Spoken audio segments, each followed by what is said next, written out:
What's up, my fellow Chibits? Today I'm here to bring you an anime review on Snafu Season 2, Episode 10.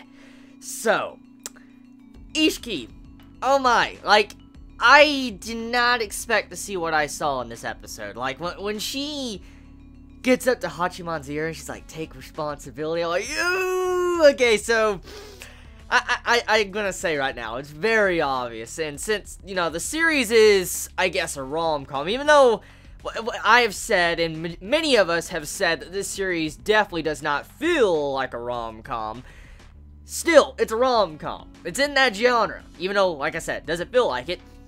I'm going to assume that Ishiki is eventually going to fall in love with Hachiman. I'm sensing something like that, or maybe she's already starting to feel feelings towards him, especially after we come to find out she heard the conversation of what Hachiman said a couple episodes back when he cried and he wanted something genuine.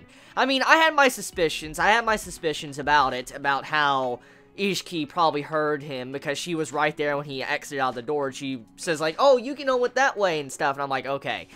Instantly in my mind, I'm like, she had to probably hear majority of that. So we kind of find out in this episode that Ishiki, she did hear what Hachiman said. She understood now what Hachiman wanted, and as we do know, Ishiki is very cunning, and she's slightly similar, not exactly at all, like she's not, I guess, 90% similar to Hachiman, but she is slightly.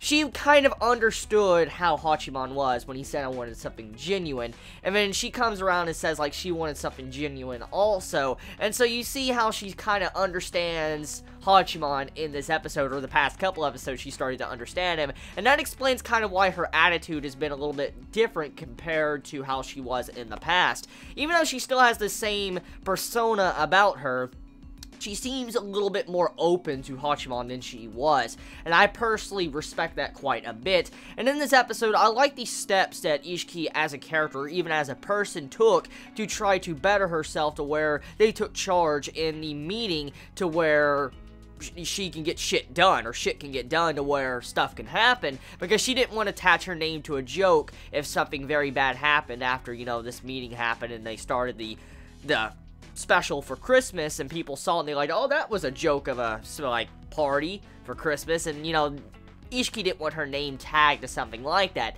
So it's very funny. Something I do want to mention, though, that a couple Chibits did mention a couple episodes back, but I do want to bring it up because I did really notice it in this episode. This entire meeting with Ishiki and the other student council president, it looks a lot like politics, kind of how this episode was done, or how these past couple episodes were done. It's like, politics will sit there and do the ring around for fucking hours, to days, to months, to even years, and decades, depending on what it's about.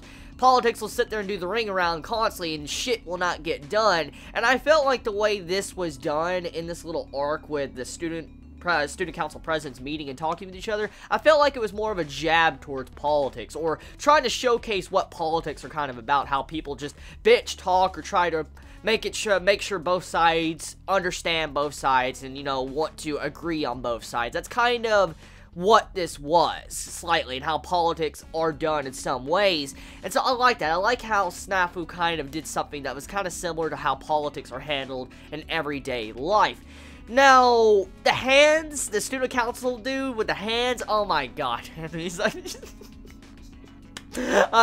okay, so the dude, he gets bitched out because, Ishiki gives him, like, we need to do this, we need to do a play, we need to do this.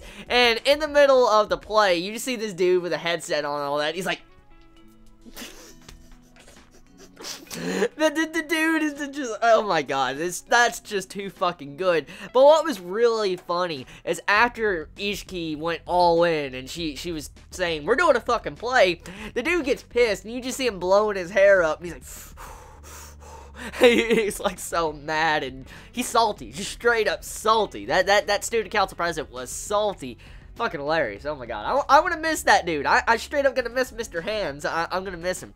So, okay, so next point I want to talk about, we have it to where there is some very interesting dialogue, or I guess not dialogue, more of body movements, actually. I don't know where I got dialogue at. There's body movements and gestures that make us feel like Yukino is very upset at the end of this episode. See, her entire body language, the way she acted when she looked at Hachiman and when she looked back at her mother and family, the way she acted in that scene seemed like she was very uncomfortable with being in that situation. Like, she was very uncomfortable with celebrating her birthday with her mother and everybody else. And then Hachiman at the end, with his, the demeanor, the way he looked at Hayato, you could tell what he meant with his look without words. What he meant, from what I understood, was he's like, you set this up, didn't you, you bastard? That's kind of what Hachiman was thinking in his mind, without dialogue, because you see Hachiman look at Hayato after Yukino looks at him,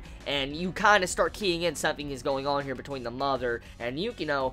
And you see how Hachiman looks at Hayato, and he probably instantly keys in, like, he set this up to where Yukino would come just because Hachiman was there.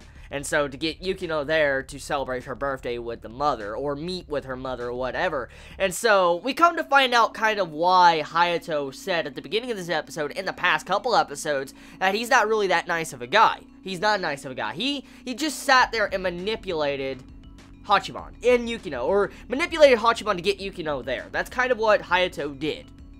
So, yeah, Hachiman definitely keyed in on that. So, we'll have to see where that's going to go. It's probably going to lead into some form of drama or issues, and probably some characterization for whatever we're about to get into. I'm guessing we're getting into an arc, a next arc, of whatever you can really title and classify as these arcs in Snafu.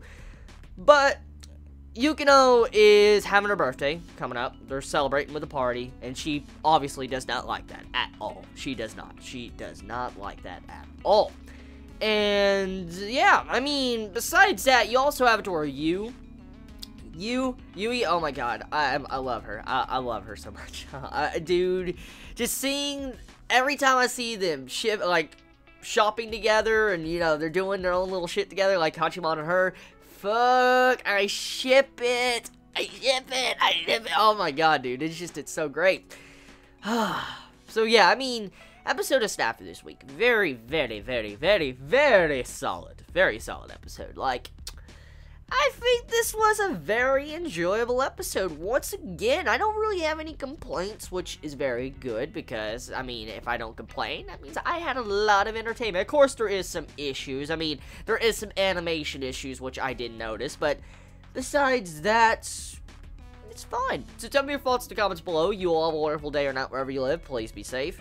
Chibi out.